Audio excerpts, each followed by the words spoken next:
Hi, this is Sheldon here from the Currency Advisory Desk with today's report. Well, yesterday was an action-packed day for the markets worldwide.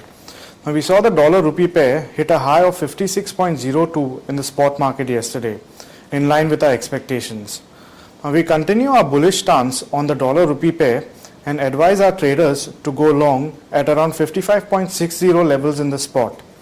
Now, with domestic corporate results coming in weaker than expected, we do not foresee any change in the economic scenario that will help the Indian rupee in the coming few trading sessions.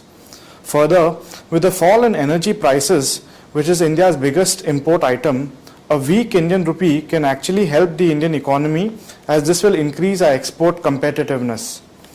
Now, looking at the US, well, Mr. Bernanke's testimony that he will consider tapering the easing program if the economy recovers isn't something new. However, markets reacted sharply, with the Nikkei losing over 7% in yesterday's trading. Now, the euro seems to have had a good run in spite of all this, indicating that the Fed's statement of the so-called tapering was just another shot in the air. Now, the US dollar index has also moved lower to 83.78 from a high of 84.59 which it hit yesterday. Now, in times of increased uncertainty, we usually see that investors worldwide prefer to be in cash, and this is what happened yesterday, and we expect this to continue for some more days. The Chicago Board Options Exchange Volatility Index, or the CBOE VIX, is up by 1.81% at 14.07. Now, this is what we are indicating when we mean that the volatility has increased, and this will be the coming for the coming few days. This is what's going to be prevalent in the markets. Now, we expect the euro to give up yesterday's gains and move down to around 1.2800 levels against the US dollar.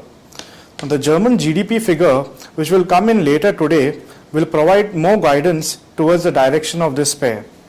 In Indian rupee terms, traders can go long in the euro rupee pair at 71.85 levels in the spot market.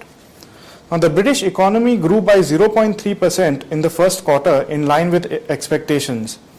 Looking at yesterday's GDP breakdown, we expect the Bank of England to increase the monetary easing program in the coming few months. This will eventually lead to a weaker pound against the US dollar. As we know, with the current economic scenario, every nation wants to devalue their currency to increase the export competitiveness.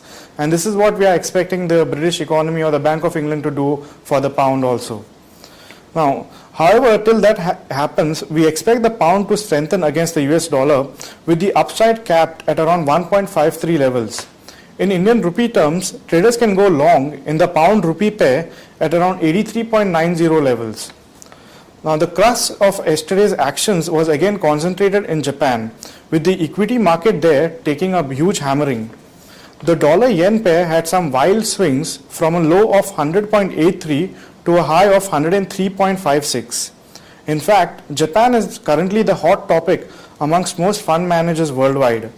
The comments that have been coming in from Japanese bureaucracy are inverse as compared to the actual events taking place there as far as monetary policy actions are concerned. Now, the major economic data reported from the United States yesterday came in positive, with the unemployment claims, the flash manufacturing PMI, and the house price index all showcasing better than expected numbers. Now, we expect the yen to trade in the 100 to 103.50 level against the US dollar in the coming few sessions. However, if the pair does manage to sustain above the 103.50 level, then we can see it testing 105. Now, in Indian rupee terms, traders can sell the pair at around 55 levels in the spot. Well, that's it from the Currency Advisory Desk. Thank you.